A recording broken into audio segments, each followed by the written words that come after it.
Сәлем достар, каналыма қош келдіңіздер.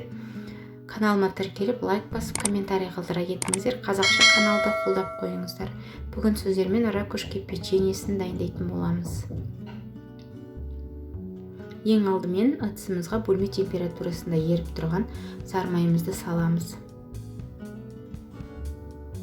Үстіне жұмыртқаны ағы мен сарысын ажыратып, сарысын саламыз. Ағын бір шетке алып қоямыз, себебі бізге қазір қажет болады.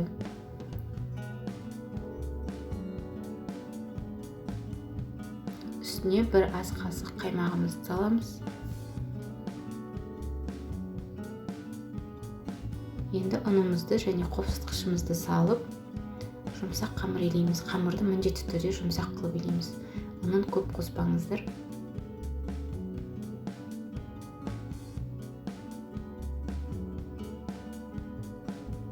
Мінекей жұмсақ қамыр дайын болды.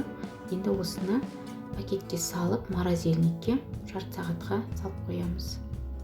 Енді салмасын дайындаймыз. Ол үшін жаңағы жұмыртқамыздың ағына қант немесе қант ұнтағын салып миксерлейміз.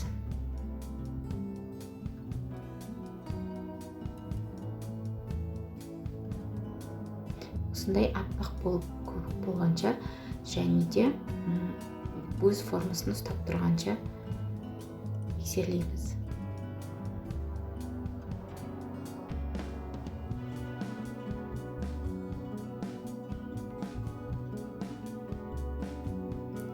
Қамырымызды алып, бірнеше бөліктерге бөліп аламыз. Егер де бұдан да көбірек жасаймын десеңіздер, құрамын көбейтіп жасасаңыздар болады.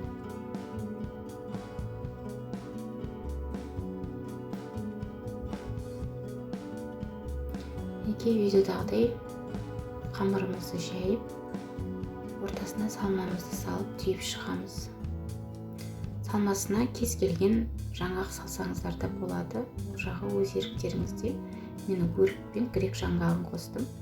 Өте дәмді болып шықты.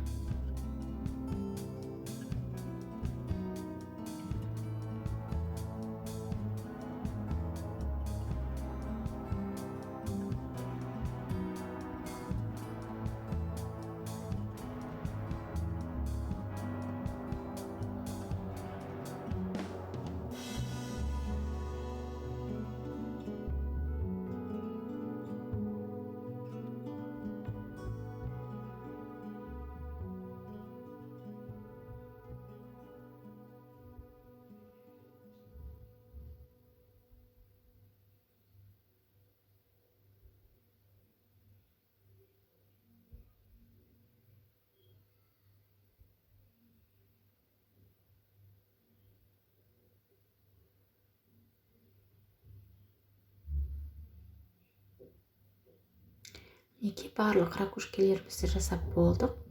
Енді осылай барлығын формаға салып, қызып тұрған пеште 180-200 градуста 20 минут пісіріп аламыз.